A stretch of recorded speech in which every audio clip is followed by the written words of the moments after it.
when you talk a little bit about the importance of actually going after media as an entrepreneur in general. Can you talk a little bit about like what the strategy is around why, with the future of trying to raise a venture capital fund or maybe even deploying your own capital, why go after the media? Well, most funds traditionally have just been kind of living off the idea that like they're either, someone who's a former founder or they were an early employee at a big company. And this is kind of pre-media era. Um, Funds were really, the focus was, hey, we have capital, we can deploy capital and we can provide you with some sort of like advisory or, just help, right? Like they're not gonna go run the company for you. But traditionally, funds have been very much like, we give you money, we give you connections, intros, those sorts of things.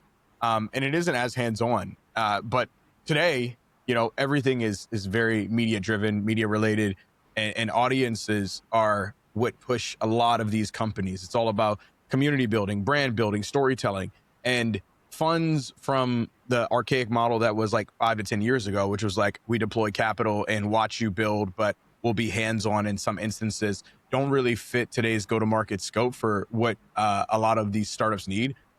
So what I realized, right, is, as a former founder trying to break my own way into venture and figure out what this looks like for me, the main goal was, okay, if all of these funds just have money and like that's the thing that kind of sets them apart, if I'm the guy who can provide actual media brand power to startups at a high level, ones that I invest in, ones that I work with, I can be more valuable over time than just the plain Jane fund that says we have money and connections that might somewhat be outdating.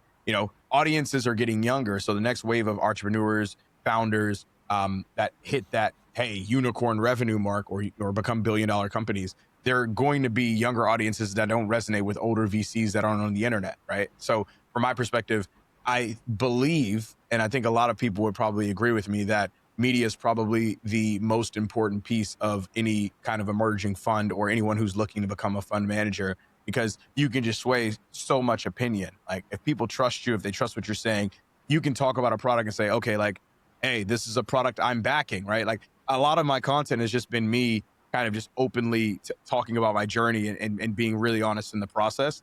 And I think that people have resonated with that. And my hope is that LPs, when I eventually launch a fund, will resonate with that as well and see me as kind of like the media arm for how startups go to market at large. So that's kind of like the thesis behind it. We won't know and like completely until I actually raise a fund, which transparently, I probably won't start looking into doing that until later, like probably closer to the end of next year. But I think the media side of it, like the last 5 or 6 months, has been a very good test to see that people outside of Silicon Valley do care about startups. They are interested in finding ways to get exposure or understanding how they work. And also, LPs and VCs all want to do media. If you look at it now, every VC is talking about, oh, like here's a day in my life as a venture partner. It's like, brother, nobody gives a damn about you. They care about like how can the products you are investing in impact their lives. So I've done a very good job, I think, to this point, really focusing on the storytelling behind each product and how it can relate to just normal people. Mhm. No, that's the whole thing, man. I think two things. I think audiences are getting younger, like you said. And I also think that even the older people are becoming a lot more social media native, where they 100%. actually are spending their time there. They're influenced there. And I had this battle, much like I'm sure you have, where the older heads were people who were already there. They fought social media for so long. Like, what was like what change have you seen? Because I've seen this too, where I've worked with some VCs that would have never even given me the time of day even a year ago, and now we're able to work with them one on one. Like, what was the change? What made everyone wake up to the reality of the changing media landscape? So I think the change is a lot of VCs just realizing that they're falling behind in the grand scheme of where venture goes, right? Because at the end of the day, right, you can have $20 million to invest. But if you can't get into the best funding rounds because people don't fuck with you or they don't want Mhm. you in or they actually don't know who you are, yeah, it's like saying if I could have a strategic investor with 20 mil that's going to invest in me and then also provide me with additional support versus one that doesn't have that, it goes like such a long way.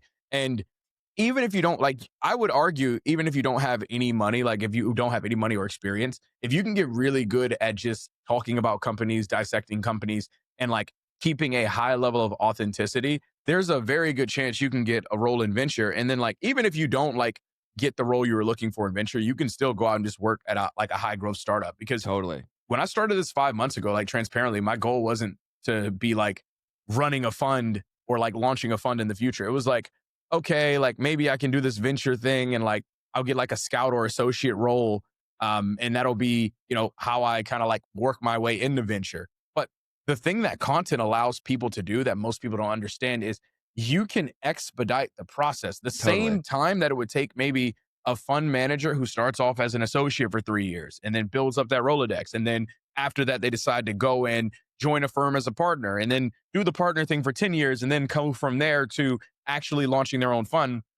When you're visible on social media, when you're building up that brand presence, you could go from, I have an idea that I want to start a fund. Let me go crush social media for 12 months to by the end of that 12 months, you don't know who has seen your content. I've had like people who've sold companies for hundreds of millions of dollars reach out. Just yesterday, it's so funny.